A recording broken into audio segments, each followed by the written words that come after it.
দেখো সামনে তোমরা বোর্ডটা দেখতে পাচ্ছি না জানি না, বাঁদিকে আসানসোল আর সোজা দুমকা গিয়ে ডান দিকে বুদ্ধগয়া 257 কিলোমিটার এখান থেকে।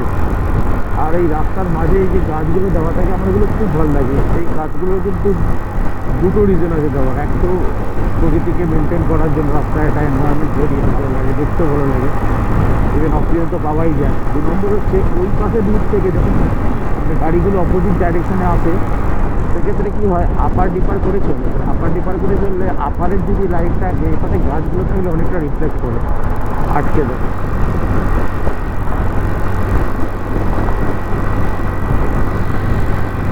কানপুর বাঁদিকে এখান থেকে দেখালো সোজা হচ্ছে তোমার।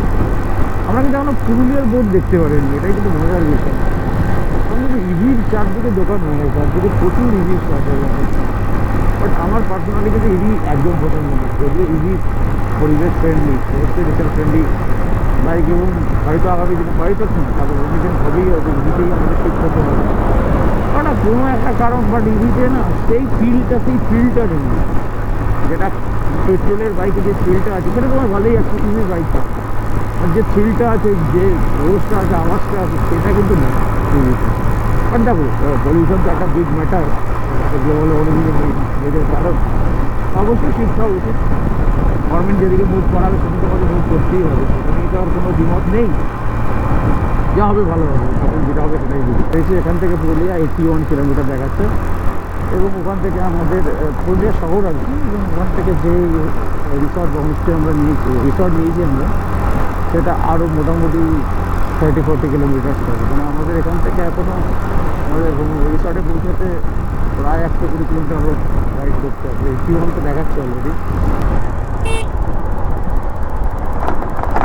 এই রাস্তাটা কিন্তু ভালো না, এই রাস্তা কিন্তু বেশ একটা পথল আছে, পুরুলিয়া ঠিক ঢোকার নিচে, বাকিটা হাইওয়ে আছে, অসুবিধা নেই, কিন্তু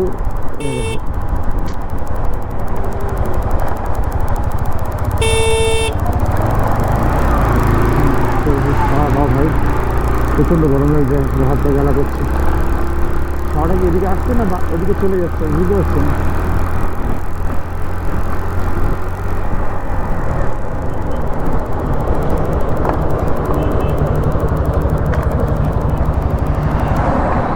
তো ব্রিজটা উঠে গেলে আমরা পুরো গন্ডগোলটা করে ফেলতাম। যাক, ব্রিজটা আমরা নিই। হ্যাঁ, ব্রিজটা আমরা নিই, আমরা এখান থেকে লেফট টার্ন নিয়ে নেবো, যেটা দিয়ে আমরা পুরুলিয়ার জন্য পৌঁছে যাবো। কারণ আমার এই গাড়িটা সাজানোটা তোমাদের কেমন লেগেছে অবশ্যই কমেন্টে জানিও আমাকে। এবং আমার যে কালিক যা আসছে ওর পিছনেই আছে আমার গাড়িতে, টেবিল গ্লাস আমি ওকে দেখতে পাচ্ছি, তো ওর সঙ্গে তোমাদের পরিচয় করিয়ে দেবো। যারা একটু আমি ঢুকেছি, তারপর তোমার সাথে কথা হচ্ছে।